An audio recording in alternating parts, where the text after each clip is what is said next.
Jalaluddin Rumi mengatakan, segala sesuatu yang kau dengar tentang cinta, segala sesuatu yang kau ucapkan tentang cinta, itu semua hanya kulit-kulitnya saja.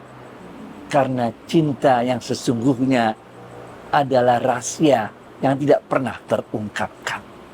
Assalamualaikum warahmatullahi wabarakatuh. Sehat, berkah, bahagia semuanya. Amin. Sahabat-sahabat Smart Skill School, di dalam ilmu tasawuf memang kita dianjurkan untuk terus mengingat Allah dalam keadaan apapun. Mengingat Allah ini artinya merasa selalu dibersamai oleh Allah dalam keadaan apapun. Senang, sedih, gembira, lagi lapang, lagi sempit. Bahkan ketika kita lagi berbuat maksiat pun, kita merasa dibersamai oleh Allah.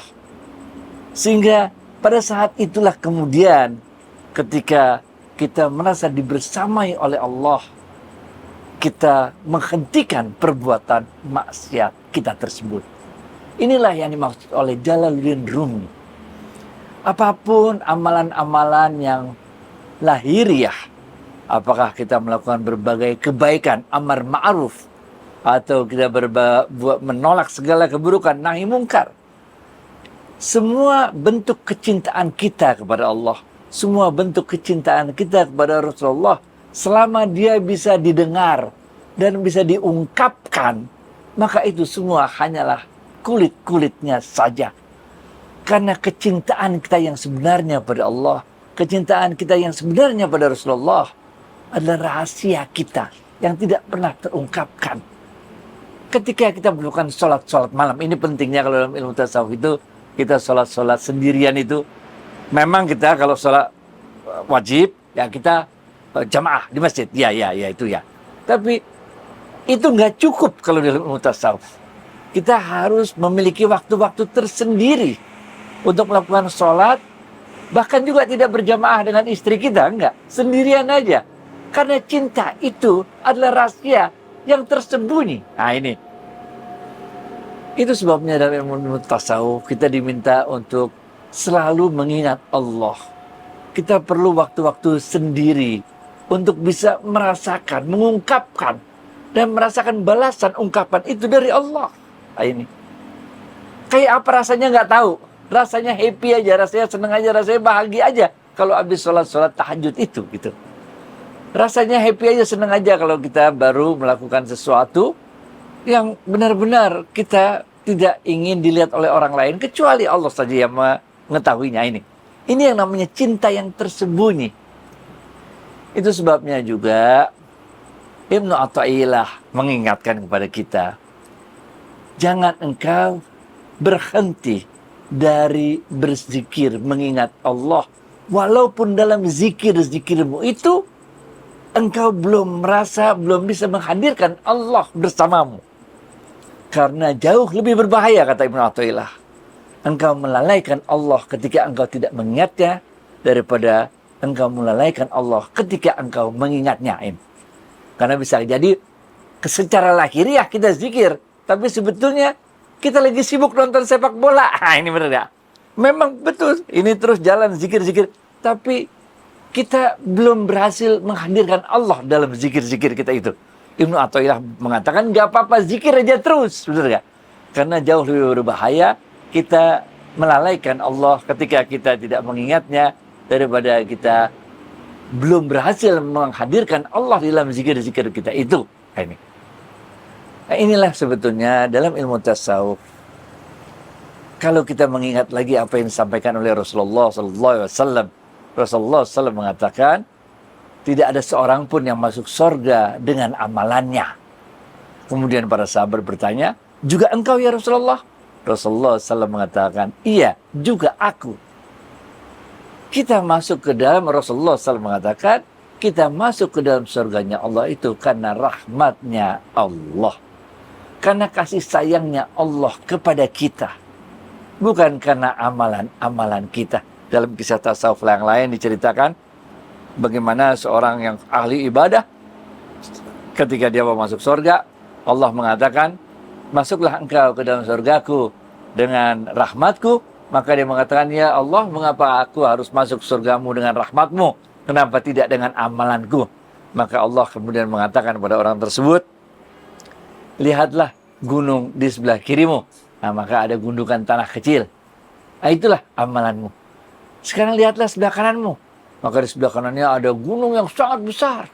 Itu adalah rahmatku, kata Allah. Nah, maka orang ahli ibadah ini menyadari kesalahannya.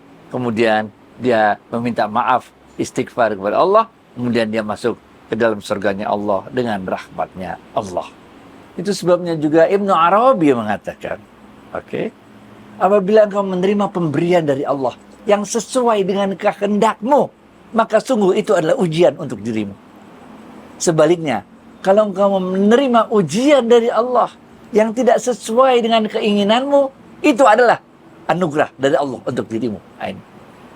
Itu sebabnya dalam ilmu tasawuf, amalan yang paling tinggi itu adalah keredoan kita menerima sesuatu yang tidak sesuai dengan keinginan kita. Banyak sedekah bagus, amal soleh bagus, sholat banyak-banyak boleh, baca Quran banyak boleh. Tapi itu dalam ilmu tasawuf lebih rendah kedudukannya, karena semua amal soleh yang kita lakukan itu sesuai dengan keinginan kita. Kita lagi banyak uang atau kita keadaannya lagi gimana, jadi kita senang untuk sedekah. Kita baru keadaan batin kita lagi sedemikian rupa sehingga kita senang sholat tahajud segala macam. Semua amal soleh yang kita lakukan itu sesuai dengan keinginan kita. Begitu juga amar ma'ruf. Tadi kita udah amar ma'ruf, benar ya? Nahi mungkar. Ketika kita melihat sesuatu yang nggak cocok misalnya, ya sebetulnya kita yang terganggu, maka kita nahi mungkar. Kita melarang orang untuk melakukan maksiat ini, maksiat itu. Karena itu sesuai dengan keinginannya kita. Bagus, dua-duanya bagus. Amar ma'ruf, nahi mungkar, bagus. Buat amal-amal soleh, bagus. Mencegah orang dari maksiat, bagus.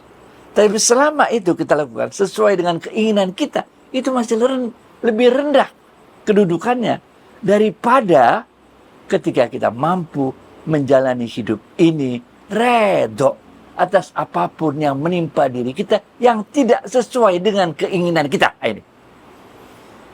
Dalam hidup ini kadang-kala kita udah hidup jadi orang baik, nggak pernah ngapa-ngapain lah, lempeng hidup kita.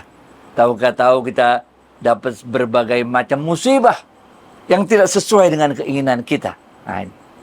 Ketika kita mampu redho menerima semua ujian itu yang tidak sesuai dengan keinginan kita itu, nah ini Ibnu Arabi mengatakan, nah inilah yang namanya betul-betul tingkat ketika kita dapat redho atas semua keinginannya Allah. Jadi sahabat-sahabat Smart Skill School, perbanyak amal soleh, lakukan nahi mungkar, tapi jangan lupa ada yang lebih tinggi dari itu, yaitu keredoan kita untuk menjalani hidup ini atas sesuatu yang tidak sesuai dengan keinginan kita, walaupun kita telah berusaha sedapat mungkin menjalani hidup dengan istiqomah, tapi Allah memberikan berbagai macam ketentuan pada diri kita yang tidak sesuai dengan keinginannya kita, dan kita redho atas hal tersebut. Inilah kemudian yang dalam Al-Quran disebut, ya ayyatuhan nafsul mutmainnah irji'i ila rabbiki radiyatan mardiyah, maka fadkhuli fi ibadi wadkhuli jannati.